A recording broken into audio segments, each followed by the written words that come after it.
Recently, a young black man by the name of Michael Washington was arrested for changing a flat tire while black. It's not about how much Bible chapter and verse you know. It's about how much Bible you willing to obey. Preacher Boy Inc.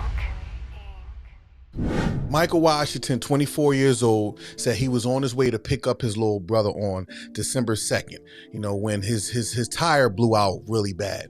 He said, he was on the ground changing a tire when an officer approached him and demanded that she see his driver's license. Now, Michael was like, hey, this is not a traffic stop, so why do you need to see my ID?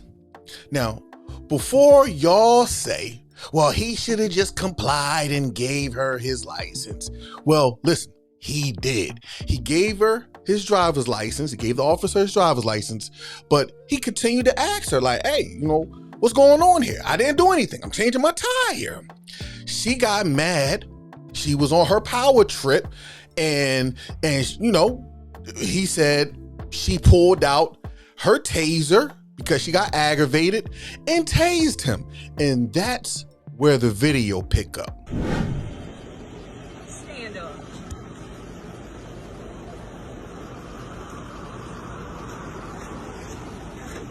Right there on the front of the car. Stay still. I ain't doing shit, but I got gun right there. I'm not doing that. Oh, She yeah. on a real power trip I'm right there. there. Oh, your fault. Oh my God! Fuck up. Okay, down. Oh my fault. Oh my God.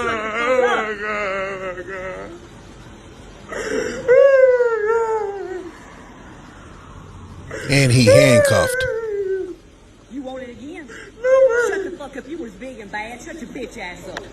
Now, as y'all seen in that clip there, he's handcuffed. He's not acting irate. She slammed him on the hood of the car, pulled out the gun and said, aha. He like, hey, what you for? I told you I had a gun. You see what she did? She tased him. Then she asked him, did you want to get tased again? He's crying. He said, no, man. And then she said, shut your bleep up. You heard what she said. Y'all see it right there in the video. But here's the crazy thing. The crazy thing is not only that, the crazy thing is what she charged him with. The charges she hit him with was like literally a ploy to ruin his life.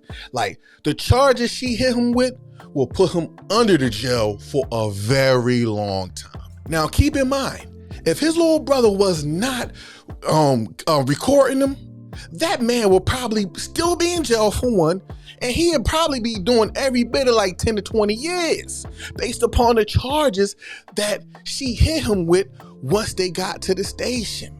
And the crazy thing, the only thing he was doing was changing his tire. Now, the charges is as followed, and I'm gonna let a guy that I saw on TikTok break it down because he broke it down very good. I got a quick update on the story I shared with you yesterday out of Alabama about Michael Washington. His attorney texted me this morning and said the ex-felon charge just went away. Out of the blue, no motion, it just isn't there anymore. I need you to understand what is being said here. As I pointed out in my original video, they charged him with ex-felon in possession of a firearm, but he's not a felon. And in the state of Alabama, you're allowed to carry a firearm without a permit as long as you are not prohibited from doing so. He had a firearm on him, and he's allowed to have a firearm on him. But they charged him with ex-felon in possession of a firearm. But once I told the world he's not an ex-felon, it just disappeared. You see, the process is they are supposed to file a null pros motion to drop the charges against him. But they didn't. Why would they not?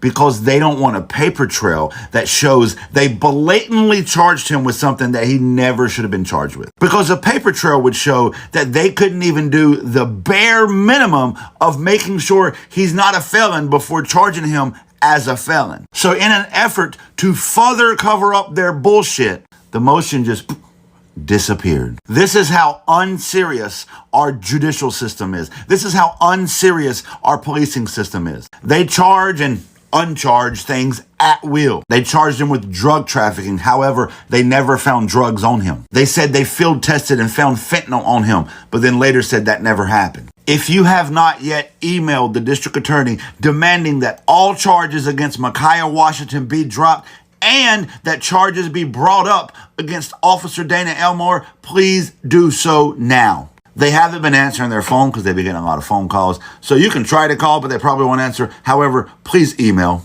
Thank you all. The crazy thing is, this is the reality of being a black man in America.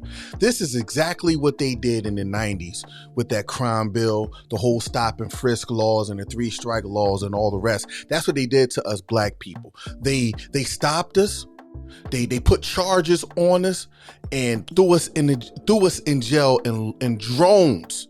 And when we tell people this is what they was doing, they're like, well, why didn't you get a lawyer? The whole system is against black men. They appoint you a public defender. That public defender gets you to cop a plea. That what he don't tell you is you're copping a plea to a felony. Yes, you'll probably do 5 years. When they was talking about, yeah, you're gonna do 20, they'll give you 5 years.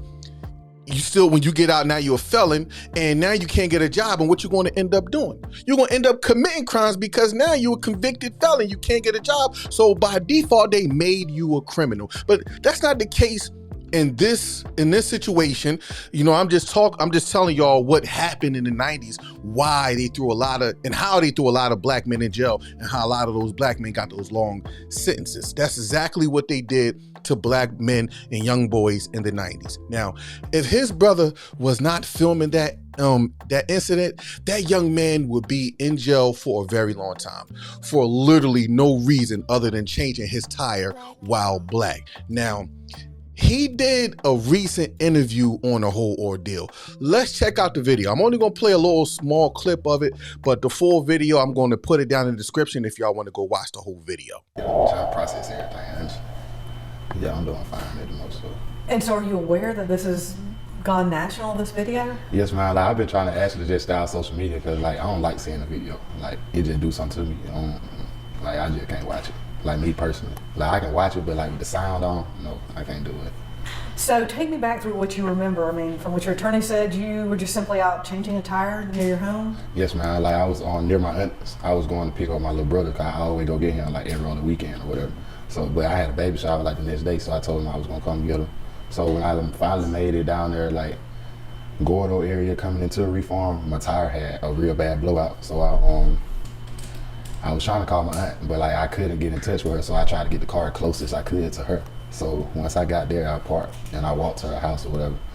I left the car, went and got some tools, told her that I needed a ride to go get a tire or whatever. So, and then me, my brother, and my co-defendant walked back to the car. So once we got back to the car, I was on the ground changing the tire when the police officer pulled up. So when she pulled up, she was basically like, what you guys doing? We told her we're changing the tire. She get out, she check out the tire or whatever. Then she she asked for our IDs. So me personally, I was like, if this not a traffic stop, so why you need an ID? So, but I still gave it to her trying to be in compliance. So I gave her my ID and I'm still asking the same question, like, what's the purpose of you needing the IDs? So that's when she finally feels some type of way or whatever. So she told me to go stand on the back of the car, and I was like, I'm not being detained, so I don't have to do anything. So, like, you know, so basically it's like so once I told her that or whatever, she said, well, now you are. She grabbed me. Like, I put my hands up or whatever. So, cause I was standing like between the back door and the driver door, and I was trying to grab my phone so I could turn my camera on and record her. So, like, once I finally got my camera on, then she tased me the first time, and she put her foot in my back on the ground. So you fell down after being tased? Yes, ma'am. I dropped Face my phone. down? So, yes, ma'am. So she had me face down in the road first, like, so I put my hands behind my back so she could stop tasing me or whatever. So once she finally gave me the handcuffs, she get me up off the ground. Well, before that, that's when I told my friend, like, go get my aunt. So he took off running, like, when she first started tasing me, and my brother still was standing there. So my brother video started, like, once she got me off the ground into the handcuffs. So when she get me onto the car or whatever, I let her know, like, I got a gun on me. Like, so it won't go any farther than it did. So okay, so let's stop there. You got a legally carried gun. Yes, ma'am. Okay. So once she found the gun, so she made a comment, oh yeah. I was like, what's the problem? Like, basically, like, asked her why you saying that. She like she didn't want me to talk it out, basically. So when I asked her that, that's when she tased me again. So now I'm like, I don't know what's gonna go on, like, like that. But like, I really pretty nervous at that point. Yeah, I was nervous. Like, I was really, like, not really just nervous for myself, but, like, I was scared for the people that I was with. Like, I don't really be thinking about myself. Like, I be worried about the people that I be around. And that's my little brother. Like, he got to watch this. Like, you know, like, that's what really just bothered me the most about the whole thing. And not only should this lady, Donna Elmore, lose her job, she should be in prison for falsifying legal documents. If you and I would have falsified legal documents against somebody, like if you call the police on somebody and falsify, you going to jail, I'm going to jail. How come she can falsify documents and not be punished for them? As a matter of fact, that whole department should be investigated for real, because you got to ask yourself, why is she so comfortable behaving like that? That's not just something she just learned overnight. That is a learned behavior. That is a trained behavior. That's not the first time she did that. I'm trying to tell you, and I can assure you that. Now, thank God the camera was rolling, because that young man probably would be doing a long time in jail. Like that, his life would have been ruined by a demon with a badge. Yes, I'm calling her a demon that goes by the name of Donna, or whatever her name is, Donna Elmore. That's her name, you know, who's a demon with a badge. She's probably going to be on paid leave now. I think they did say she is on paid leave. Well, they probably going to end up firing her. But this is the thing. She's going to get another opportunity to go to another district to work. Yeah, she's going to be able to work into another department and continue on with her crazy nonsense like all the rest of the cops do. They give them another chance. They put them on paid leave. Everybody forget about the story, and now this cop is working in another district doing the same thing. You know what I mean? But like I said, thank God the camera was rolling. Michael Washington can really can move on with his life. But if those cameras wasn't rolling, he wouldn't get a second chance like Donna Elmore is going to be able to get another chance. That's the America we're living in. That's the America we've been living in. And if you've been living under a rock, that's on you. That is the reality of black men and women and children alike. That's been going on for a very long time. But yeah, man, let me know what y'all think about this story, man. I'm going to keep a close watch on this story to see how it developed. I thank y'all for rocking out with me. It's your boy, Reese Johnson. Do something for the podcast today. Go to our website, gasmerch.com, and check out some of the dope merch we have in our collection. Y'all see I got this Gutta And Saved purple. We got different colors. We got the OG Saint. We got a whole bunch of stuff. We got the Saint Depot t-shirts and hoodies. We got the Dancin Saint t-shirts and hoodies and sweatshirts. We got all that good stuff, man. Go check out our merch store, gasmerch.com, and I'll catch y'all on the next one. Holla at y'all on the flip. Peace. It's not about how much Bible chapter and verse you know. It's about how much Bible you willing to obey.